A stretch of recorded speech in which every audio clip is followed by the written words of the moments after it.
Good morning सर्वांना. Good morning, evening, afternoon जेव्हा तुम्ही हा व्हिडिओ बघत असाल तेव्हा.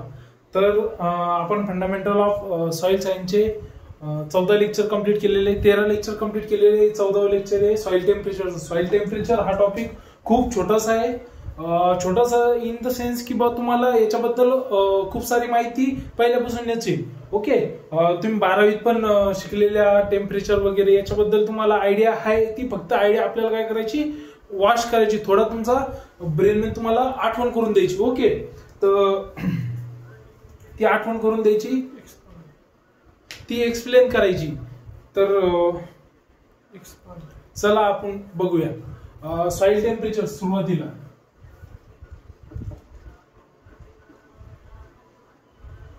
आता सॉइल टेम्परेचर म्हणल्यावर तुम्हाला काय आठवतंय? जमिनीचं तापमान, बरोबर आहे. तर मग जमिनीचं तापमान कुठून येतंय? मग तुम्ही म्हणसान सर कुठून येतं म्हटल्यापेक्षा की सूर्यकिरण त्याच्यावर पडतात, बरोबर आहे. सूर्यकिरण तिच्यावर पडल्यावर सूर्यकिरण जमिनीवर पडल्यामुळे म्हणजे सोलर रेडिएशन मुळे काय होतं? सोलर रेडिएशन मुळे जमिनीचं तापमान वाढतं. ओके, पहिलं सोलर हीट मुळे. दुसरं सर डबल तिच्या डिकम्पोजिशन प्रोसेस कोणच्या? किंवा मायक्रो ऑर्गॅनिझम आहे तिच्यात, मायक्रो ऑर्गॅनिझम आहे. नंतर ज्या प्लांट मध्ये रेस्पिरेशनच्या प्रोसेस होतात, बरोबर आहे. मायक्रो ऑर्गॅनिझम जे रूट झोन मध्ये तुम्हाला त्या दिवशी शिकवलं होतं की फोटोसिंथेसिस ते वरून डे टायमिंगला झाडाच्या वरच्या साईडनं होतं, पण जे रेस्पिरेशन आहे ते प्लांटच्या वरच्या अप्पर साईडनं पण होतं, पण रात्रीच्या टायमाला रूट झोन मधून पण होतं, म्हणजे रूट पार्ट मधून पण होतं. काय होतं? रेस्पायरेशन. म्हणजे रेस्पायरेशन झाल्याच्या नंतर काय होतं? ते ऑक्सिजन ऑब्झर्व करतं, कार्बन डायऑक्साईड सोडतं, त्याच्यामुळे पण हीट प्रोड्यूस होती, बरोबर आहे. अशा वेगवेगळ्या प्रोसेसमुळे मायक्रो ऑर्गॅनिझम मुळे हीट प्रोड्यूस होती. तर मग ही हीट जी असती, ही जी तयार होती ही नेग्लिजिबल हीट असते. आणि ही हीट जी असती ही म्हणजे पाहण्यासारखी असते की हीट जास्त लार्ज क्वांटिटी मध्ये असते. ओके, लार्ज क्वांटिटी मध्ये ही हीट असते जी सोलर रेडिएशन पासून भेटते आपल्याला. म्हणजे तुम्हाला एक समजलं की सोलर रेडिएशन मधून जी हीट भेटती ती सगळ्यात जास्त आपण वापर करतो. तिच्यात नंतर मायक्रो ऑर्गॅनिझम म्हणून आणि डिकम्पोजिशन प्रोसेस मुळे जी होती ती नेग्लिजिबल होती. तर आता आपण याचे प्रोसेस पाहू की की जी सोलर हीट येते ती किती येते आपला. तर मग त्या जी हीट येते टेम्परेचरची, जे टेम्परेचर येतात, जे टेम्परेचर राईज होतात त्याला म्हणतात सोलर कॉन्स्टंट. ओके, तर मग किती सोलर कॉन्स्टंट आहे? 2 कॅलरी. आता हे काय आलं? हीटचं युनिट झालं. नंतर centimetre inverse 2 into minute inverse 1. Okay, minute centimetre inverse हे युनिट ध्यानात ठेवायचं की बाबा सोलर कॉन्स्टंट ही हीट किती जनरेट देते, किती हीट आपल्या जमिनीवर पडते, ती ही व्हॅल्यू आहे. त्याच्यानंतर प्रोसेस ऑफ ट्रान्सफर हीट, की बाबा एका सोर्स मधून दुसऱ्या सोर्स मध्ये जाण्यासाठी कोणकोणत्या प्रोसेस असतात हीट ट्रान्सफर होण्याच्या. ओके, आता समजा हिच्यात जर हीट आहे, समजा हे गरम लोखंड आहे, तर मग हिच्यात हीट ट्रान्सफर करण्यासाठी आपण काय करू? याला जर गरम करायचं असलं, हे तुमच्या हातात गरम आहे आणि याला गरम करायचं असलं, आपण काय करतो? सॉलिड असलं तर याला टच करतो. टच केल्याच्या नंतर थोडं जर मेटल असेल तर मेटल मुळे काय होतं? हे थोडं गरम व्हायला सुरुवात होती. ओके, बरोबर आहे. मग तशाच आपण प्रोसेस पाहणार आहे. त्यात सुरुवातीची जी प्रोसेस आहे ते ती कंडक्शन. पहिली प्रोसेस आहे ती conduction process of heat transfer.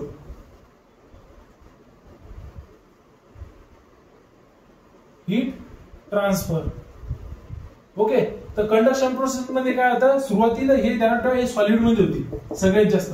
Solid मध्ये काय होतं की हिच्यात जे पार्टिकल आहे ते ट्रान्सफर होत नाही. पार्टिकल ट्रान्सफर होत नाही. पार्टिकल ट्रान्सफर होतात का? नाही. पण तिच्यातून हीट कशी ट्रान्सफर होती, समजा हा एक पार्ट आहे, हा गरम आहे, ओके, याला दुसरा पार्ट जर टच केला आपण तर हा आपण मग त्या गरम होईल. समजा हे लोखंड गरम आहे तर मग याला जर हे दुसरं लोखंड असं टच केलं तर आपण मग ते गरम व्हायला सुरुवात होती. बरोबर आहे. आपण आता गॅसवर पाहिला असं की जे पातेला असतं त्या पातेल्यात जर आपण चमचा टाकून ठेवला, खालून गॅस चालू आहे, ते आपण मग ते जे चमचा आहे तो चमच्याची दांडी आपण मग त्या गरम होत चालती. बरोबर आहे. मग तशी हीट कंडक्शन मध्ये ट्रान्सफर होती. त्यात काय पाहिजे, टच पाहिजे. पार्टिकल म्हणजे जे मटेरियल आहे ते काय पाहिजे, टच पाहिजे. टच पाहिजेत मटेरियलचं. ओके. त्यानंतर दुसरी जी प्रोसेस ती कन्व्हेक्शन. कन्व्हेक्शन प्रोसेस हे लिक्विड आणि गॅसेस मध्ये दिसून येते. आता लिक्विड आणि गॅसेस मध्ये सर, लिक्विड आणि गॅसेस मध्ये कसं होत असं तुम्ही पाहिलं का? सकाळच्या टायमाला आपण हीटर लावतो.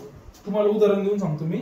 हीटर लावतो, हीटर लावलं, बरोबर आहे. हीटरची जी कॉईल आहे ती आत अशी आत असते, मग ती एवढा पार्ट गरम होते. बरोबर आहे.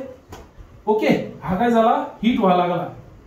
हीट झाल्यामुळे इथलचं पाणी काय होतं, इथलचे पार्टिकल जे वॉटर मॉलिक्यूल आहे, हे जे मॉलिक्यूल आहे ते गरम होतात.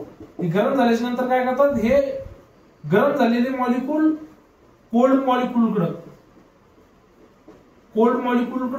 गरम मॉलिक्यूल ट्रान्सफर होतात. ओके. आणि जे कोल्ड मॉलिक्यूल आहे ते खाली ट्रान्सफर होतात. ओके. कोल्ड काय होतात, खाली ट्रान्सफर होतात. म्हणजे गरम मॉलिक्यूल वर जातात आणि कोल्ड वाले खाली येतात. म्हणजे इथं काय होतं, आपल्या कन्व्हेक्शन प्रोसेस मध्ये जे मॉलिक्यूलचं ट्रान्सफर होतं आणि कंडक्शन प्रोसेस मध्ये मॉलिक्यूलचं ट्रान्सफर होतं का, नाही. आपण मध्ये हीट ट्रान्सफर होत होती. ओके. टच मध्ये असल्याच नंतर त्यात मॉलिक्यूलचं ट्रान्सफर होतं. मग तुम्ही कधी पाहिलं असेल, जेव्हा आपण पाणी घेतो बाटलीतलं, जर 5-10 मिनिटात जर चालवलं असलं, समजा 5 मिनिटं जर चालवलं असलं तर इथलचं पाणी थोडं गरम लागतं आपल्याला, आणि खाली हात घातला तर खाली पूर्ण पाणी काय लागतं, थंड. काय लागतं, थंड. वरचं कसं लागतं, गरम.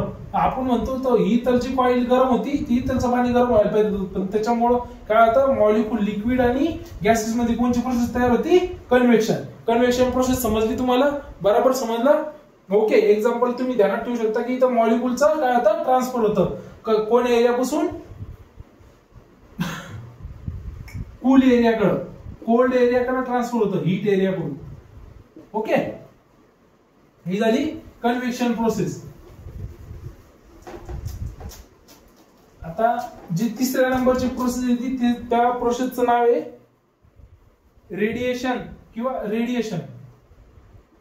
आता रेडिएशन हा शब्द जर तुम्ही ऐकला असाल, रेडिएशन जर ऐकला असाल, रेडिएशन म्हणजे तुम्हाला एक समजलं असेल की सोलर रिलेटेड काही. मग सोलर एनर्जी जी या मीडियमची जरूरत आहे का, नाही.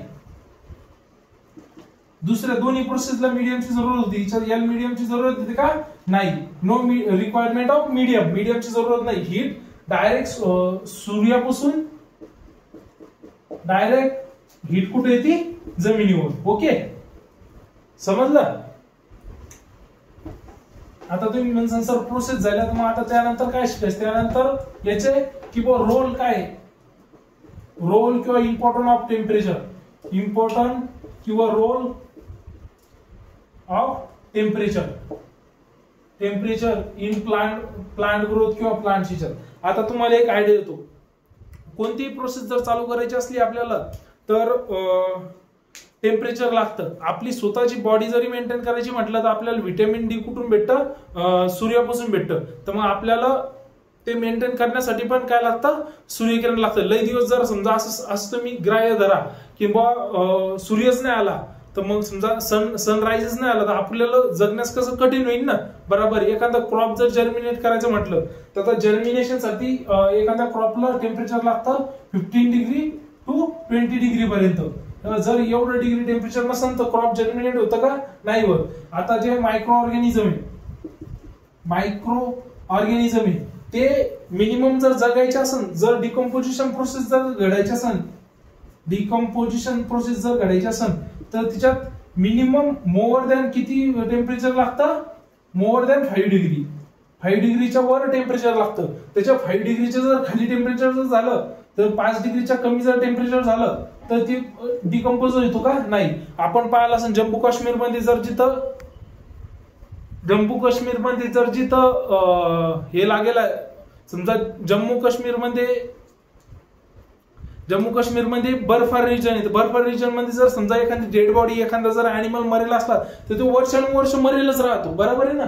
वर्षानुवर्ष त्याची बॉडी डिकम्पोज होत नाही. आपल्या इकडे जर झालं तर डिकम्पोज होती का नाही, बरोबर आहे. मग तिथं काय असतं, 5 डिग्रीच्या खाली टेम्परेचर जायला येतं. म्हणून टेम्परेचर रिक्वायरमेंट इम्पॉर्टंट आहे, किंवा डिकम्पोजिशन प्रोसेस घडण्यासाठी पण 5 डिग्रीच्या वर टेम्परेचर लागतं, बरोबर आहे. त्यानंतर मायक्रो ऑर्गॅनिझम जगण्यासाठी पण 5 डिग्रीच्या वर टेम्परेचर लागतं. ओके, हे ध्यानात ठेवा. तुम्ही असं इमॅजिन करू शकता की बाबा जर बर्फाळ रिजन मध्ये जर आता समजा आपण फ्रीज मध्ये जर भाजीपाला ठेवला, फ्रीज मध्ये 0 डिग्री पर्यंत टेम्परेचर असतं, तर 5 डिग्री पर्यंत टेम्परेचर असतं. या टेम्परेचर मध्ये जर ठेवलं तर समजा आपले जे भाजीपाला आहे, व्हेजिटेबल आहे, हे थोडे चांगले राहतात, किंवा मिल्क झालं हे थंडीच्यात चांगले राहतात. आणि ते जर टेम्परेचर वाढलं तर खराब होऊन जातं. असं आहे का फक्त सर टेम्परेचर कमी असलं तेव्हा चांगलं असू शकतं? टेम्परेचरची रेंज आहे की बाबा काही याला चांगलं लागतं, काही याला खराब लागतं. आता काही प्लांट जे फोटोपिरियडिझमवर डिपेंड करतात, त्यांना जर टेम्परेचर 12 आवर्सचं टेम्परेचर लागतं. कशासाठी? फ्लावरिंग साठी. तसंच समजा एखादं जर पीक आहे त्याच्यात टेम्परेचर जर योग्य प्रमाणात प्रोडक्शन घ्यायचं असेल, यील्ड घ्यायची असेल, चांगली यील्ड घ्यायची, त्या टेम्परेचर 25 डिग्री टू 30 डिग्री पर्यंत मेंटेन करावं होतं, ऍज पर त्या क्रॉपची काय रिक्वायरमेंट. आता आपण क्रॉप रिक्वायरमेंटला तुम्ही म्हणू शकता सर आता क्रॉप रिक्वायरमेंट वर कसं होतं, वेगवेगळ्या क्रॉपसाठी वेगवेगळ्या टेम्परेचर, वेगवेगळं क्लायमेट लागतं, वेगवेगळं क्लायमॅटिक झोन लागतं. क्लायमेटनुसार जे पीक